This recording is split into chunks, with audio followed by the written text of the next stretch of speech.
Sa mga motorista dyan, problema nyo rin ba yung mga basketball court sa mga kalsada? Posible na pong matanggal yan sakaling maipasa ang isang panukalang batas sa Kamara ngayon. Narito ang report.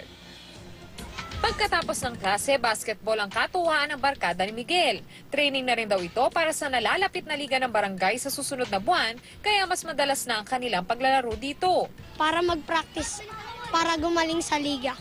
Pero ang pinaglalaroan nilang basketball ring, posible nang ipatanggal.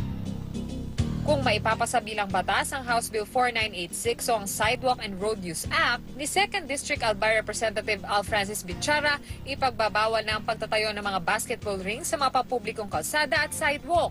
Maigpit na rin na ipagbabawal na gawing parking lot ang mga sidewalk at kalsada. Pwede naman daw mag-park pero hindi pwede magtagal. Maging ang mga paid parking na nasa kalsada ipagbabawal na rin.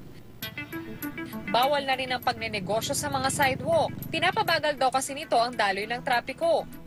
Ang kawalan naman ng sidewalk nagdudulot ng aksidente sa mga naglalakad. Ang sino mang lalabag rito ay magmumulta ng 500 hanggang 10,000 pesos.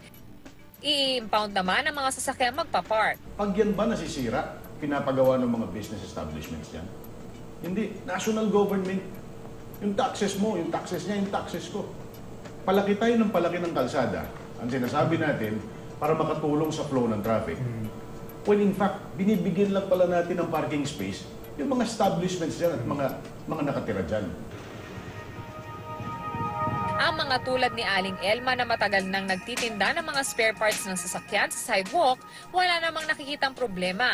Basta bigyan lang sila ng sapat na oras na makalipat o maayos ang kanilang pwesto. Ito, kung ide-demolish to, doon kami sa bahay namin. O atras lang naman eh.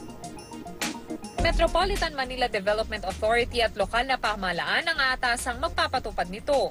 Tanging ang syudad lang ang sakop ng naturang panukala. Kasalukuyang nasa committee level pa ito at marami pa raw panahon na pag-usapan ng iba pang detalye ng panukala. Para sa unang balita, Von Aquino reporting.